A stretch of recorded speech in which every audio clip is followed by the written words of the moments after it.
Hei Eli, jangan menunjukkan daftar lelang pada orang lain, itu ilegal. Kau tahu? Hehehe, maaf bos, tapi ayolah, ini kan Hunter Mincol, bukan orang asing, ya kan? Dan Hunter Mincol juga bukan orang asing, bukan? Lalu Mincol pun langsung melihat, begitu ya, rekan-rekanku memang bisa diandalkan, kata Mincol.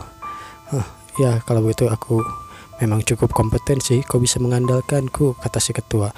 Tentu saja aku bisa mengandalkan kami, kata Eli. Siapa sangka selain biji ada juga pecahan dari drang kaki, kata Mincul. Sepertinya aku punya alasan lain untuk ikut dalam pelelangan ini. Lalu kita ditunjukkan sebuah tempat yang sepertinya adalah rumah baru atau tempat pelatihan baru si Mincul. Terlihat di sana adalah ruang mandi, lalu sebuah gym yang sangat komplit. Mincul pun terkaget-kaget. Ini sempurna persis seperti yang kuinginkan, kata Mincul. Di belakangnya Eli hanya senang mendengar itu. Lalu si ketua, baguslah, ini adalah kemampuanku yang sebenarnya. Bukankah arsitekturnya dikerjakan oleh orang lain, kata Mincul. Tentang itu, intinya akulah pokoknya. Begitu, kata si dwarf ketua. Aku cuma bercanda, kau memang hebat, bisa menyelesaikan pembangunannya dalam sebulan, itu luar biasa. Mulai dari perdagangan bahan-bahan ke lokasi pembangunan, lalu mengukir dan lingkaran sihirnya. Dia benar-benar berusaha sekuat tenaga untuk bangunan ini, kata Mincul. Tempat ini juga tidak jauh dari cabang kami, kata si ketua.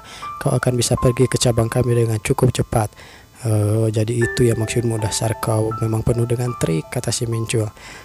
Ayolah, tapi terima kasih. Malam pun tiba. Mincul terlihat membuat beberapa lingkaran sihir dan beberapa diagram untuk membangkitkan sesuatu atau melakukan sesuatu. Karena aku sudah punya tempat latihan yang bagus, aku akan coba saja langsung, kata Mincul. Lalu dia melangkah ke dalam lingkaran sihirnya. Sudah lama aku tidak melakukan latihan. Lingkaran sihirnya pun terus bersinar untuk melatih seni ansiensial celestial, kata Mincul. Ada terlalu banyak variabel yang tidak diketahui dalam tower, dan jika ada jaminan untuk selamat, maka tempat seperti ini dihabis jadi sulit untuk berlatih di sana. Lagi pula sekarang aku punya banyak hal yang bisa menggantikannya, bukan? Seperti energi bintang, batu tingkat, terbatas waktu, ruang dan ukuran batunya, chaos energi, worldstone. Aku punya beberapa item untuk menangani itu semua. Mincul pun duduk bersila, lalu dia bersiap untuk berkultivasi. Itulah artinya aku bisa berlatih sepanjang hari. Baiklah, aku akan kultivasi sekarang. Lalu dia merasakan sesuatu. Tunggu dulu, aku merasakan sesuatu. Energi yang tidak asing ini. Jangan-jangan ini adalah si Verde. Ya, Verde. Ini dia adalah iblis bawahan Mincul yang sudah direkrut beberapa bulan yang lalu. Terlihat si Verde sedang menuju sesuatu atau tempat bersama rekan-rekannya. Sepertinya dia akan ke gate. Verde pun hanya tertawa. Mereka masih jauh terlalu untuk menyamai kekuatanku yang luar biasa. Kuharap setidaknya mereka bisa menghiburku. Berjuanglah para anak buahku, kata si Verde. Namun tiba-tiba saja teleponnya berbunyi. Siapa yang berani mau mengganggu momen hebat dari orang sepertiku? Namun tiba-tiba saja Mincul yang menelepon. Si Verde kaget. Wah, bos, ya ampun, lihat siapa orang ini yang bahkan lebih hebat dariku, Tuan Mincul. Lalu si Mincul pun berkata, persetan dengan itu, apa kau sedang lakukan? Apa maksudmu? Apa yang kau lakukan di Yongsan? Yongsan? Apa maksudmu? Aku tidak ada di Yongsan, aku sedang ada di Nanju. Aku mau masuk ke gate dengan anggota-anggota guildku, tapi kalau kau membutuhkanku di Yongsan, maka aku akan langsung ke sana sekarang juga, kata si Verde. Lalu dia ada di Nanju, sepertinya dia tidak berbohong. Jadi yang kurasakan sebelumnya bukan dia ya. Lalu siapa, kata Mincul. Setelah dipikir-pikir, ada 4 iblis lain Verde, bukan? Kata Mincul dalam hati. Kau tidak tahu iblis yang lain datang ke sini? Maaf karena ketidakbecusanku, bos. Aku tidak bisa mendeteksi lokasi mereka. Ya baiklah, kalau begitu fokuslah untuk menjelajahi gate itu, kata Mincul. Sudah, lakukan saja pekerjaanmu sebagai hunter, kata Mincul. Lagi pula tidak ada yang tahu apa yang akan dilakukan Pandemonium untuk menguasai bumi. Aku tidak bisa tinggal diam, kata Mincul. Mincul pun segera pergi ke tempat aura hitam atau berbau busuk itu dilacak. Dark mana yang kuat menyelimuti seluruh gunung. Ada orang yang coba dilakukan para sinting itu di tengah-tengah Seoul. Ngapain coba? Lalu terlihat sebuah kilatan yang sepertinya adalah sebuah panah ditembakkan pada Mincul. Benar saja itu adalah sebuah panah. Mincul berhasil menghindarinya. Syah. Panah ya. Lalu panah kedua muncul. Syah. Menembus pohon. Kekuatannya lumayan juga. Jadi inilah iblis. Namun terlihat di belakang Mincul ada seseorang lagi. Berkata, dasar bodoh, kau tidak akan bisa menghindari yang ini, kata orang itu. Kau tak akan bisa menghindarinya 2 kali, kau tahu. Namun itu sudah terlambat. Mincul sudah melakukan sesuatu dengan dark energinya atau dark matternya. Lighting, flying dagger. Sak, cerak. Orang itu pun dicincang oleh Mincul begitu saja. Lihat siapa yang bodoh. Sudah kuduga. Aku sudah menyangka bahwa itu mereka akan memakai panah. Tapi apa mereka ini? Dark elf. Mereka memiliki sifat yang gelap dan sangat sulit dipahami, jadi hubungan kami tidak begitu baik. Bahkan di kehidupanku sebelumnya, aku tidak terlalu banyak berinteraksi dengan para Dark Elf. Lalu terdengar sebuah ledakan. Dar, ada penyusup, kata Dark Elf itu. Tentu saja penyusup yang dimaksud adalah si Mincul. Mereka ahli dalam urusan Dark Spirit, Black Magic, dan panah, dan ya sekitar memanah dan berburu begitu. Dark Elf sulit untuk menghadapi mereka di area yang terdapat banyak rintangan seperti ini. Tapi itu tidak masalah bagiku, kata Mincul. Terlihat di sana beberapa Dark Elf sedang melakukan sesuatu. Kau tak akan bisa pergi jauh lagi. Matilah lagi, kau masih di hadapan kami. Kegelapan kami akan melahapmu, kata si Dark Elf itu. Terlihat aura-aura kegelapan yang berbentuk iblis di sana. Karena aku sudah tahu sepertinya pola samarangan mereka, maka akan kubunuh saja langsung mereka, kata Mincul. Mincul pun melaju ke arah mereka, mengeluarkan flying daggernya. Kecerak. Mereka ditebas begitu saja. Tenggorokan mereka, mulut mereka mengeluarkan darah. Mincul hanya melihat mereka dengan sinis. Hei, bagaimana cara kalian sampai ke bumi, kata Mincul. Bunuh kami demi kejayaan Sang Agung. Kejayaan Sang Agung. Pantatku, dia mengatakannya lagi. Kejayaan Sang Agung macam apa itu? Kurasa kalian tidak akan menjawab pertanyaanku. Baiklah kalau begitu, akan kukabulkan permintaan kalian, kata Mincul. Akan segera kau kirim kalian ke isekai, sepertiku yang dulu yang mati ke isekai lalu kembali ke bumi, kata Mincul. Mereka tidak akan buka mulut hanya karena aku mengancam ya. Lalu aku tidak bisa memberikan mereka kesempatan untuk memulihkan diri karena aku tidak tahu perbuatan jahat macam apa yang mereka lakukan. Sementara itu, terlihat di sana ada seseorang yang duduk bersila di sebuah diagram hitam sambil mengeluarkan aura-aura pekat. Dia masih berkonsentrasi dengan apa yang dia lakukan. Terlihat si biksu elf, kita sebut saja seperti itu karena dia botak dan cungkring seperti saya. Berdasarkan energi yang dipancarkannya, sepertinya dia lumayan mahir, kata Mincul. Elf menyayangi kaumnya sendiri, tapi kau cuma diam saja mendengar kaummu dibantai. Dark Elf sekuat tetua seperti dia seharusnya sudah menyerangku dengan Black Thunder, bukan? Ada alasan kenapa dia tidak bisa bergerak sama sekali, kata Mincul sambil menyeringai dengan muka penuh psikopatnya. Kau tidak bisa bergerak karena kau harus mempersiapkan mantra, bukan? Kata Mincul. Si Dark Elf itu pun kaget. Dia tahu. Kutanya, kalian apa yang kalian lakukan di sini? Jawablah.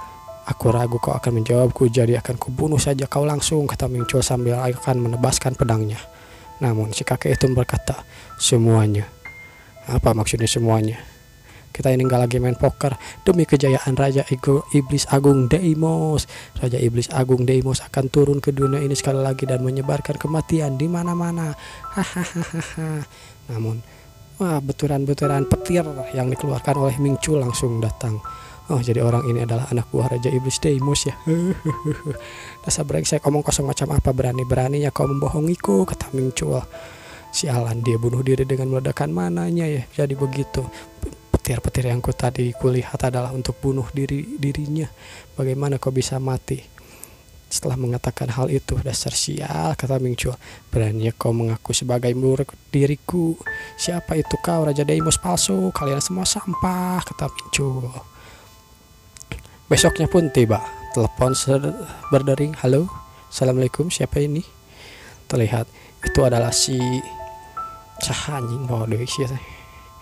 artis yang dulu ikut ujian sama Mincul ya. Si selebriti gitu yang setengah elf.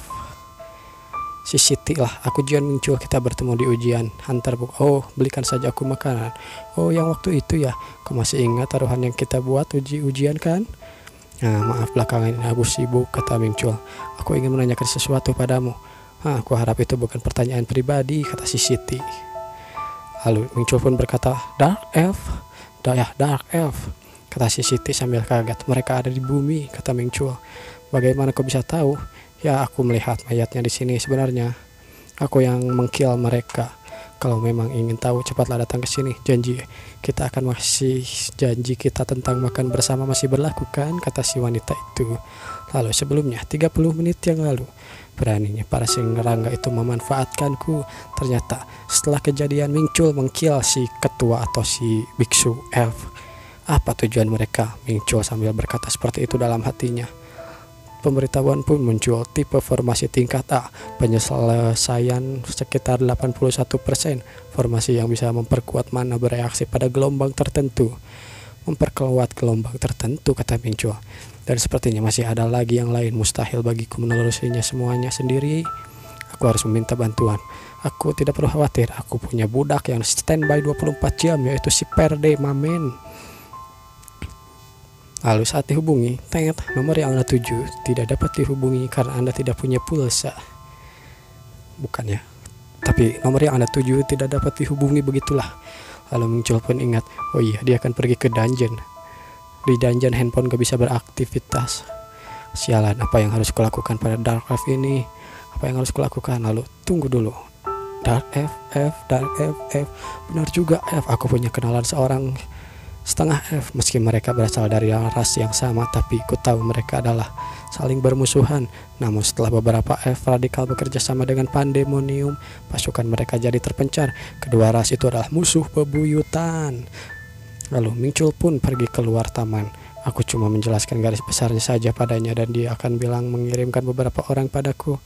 Ya, baiklah, aku tunggu saja. Akhirnya Mingcul pun menunggu di tempat itu. Seharusnya mereka akan segera tiba di sini. Mingcul sambil menunggu, dia sambil menonton YouTube bacain dialog karena bacain dialog sangat seru. Anjing. Permisi, apa kau Hunter Mingcul? Apa Shinyomi yang mengirimu? Ternyata Shinyomi namanya ya, si Siti itu. Maaf saya lupa.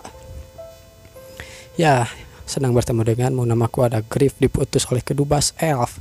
Dilihat dari aroma buah-buahan yang sangat harum, ternyata kau sepertinya roh mereka benar-benar pasti elf, bukan? Apa maksudmu? Lihat ini, lambang ini. Apa mereka lifeguard? Kata Mingcul. Para elf memberikan peringkat prajurit mereka sesuai dengan jumlah daun bros masing-masing. Dengan jumlah daun yang sangat banyak itu, aku rasa dia menempati posisi yang cukup penting, kata Mingcul. Mingcul pun langsung kembali ke arah mayat si ketua atau si bos Dark Elf. Kau mengalahkan mereka yang rusak sendirian. Ya, begitulah, kata Mingcul. Ku dengar kau melakukan tes yang sama dengan nona kami. Lalu, apa yang ingin kau katakan? Ini luar biasa. Maukah kau tanding denganku?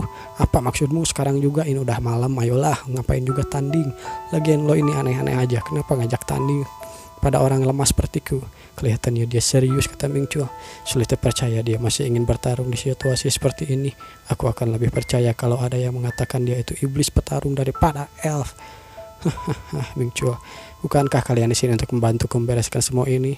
Aku bereaksi tanpa melihat situasi. Maafkan aku, Mingcul. Si elf itu pun meminta maaf. Lalu para elf itu pun melakukan sesuatu. Terlihat aura-aura bersinar kuning. Wahai para roh, kembalikan tempat ini seperti semula. Lalu kerusakan yang Mingcul buat sebelumnya telah kembali seperti semula. Kalau aku melakukannya sendiri, ini pasti akan memakan waktu, kata Mingcul. Ya, alhamdulillah aku punya kenalan setengah elf. Lalu, dia akan menjadi pemandumu, Hunter Mingcul. Terlihat seseorang pemandu. Ya, aku dengar nona kami mendukung pekerjaanmu. Lalu, dia mengundangmu ke perjamuan. Dia ingin ngobrol denganku sambil makan ya. Bagus kalau begitu, baiklah tunjukkan jalannya, kata Mingcul.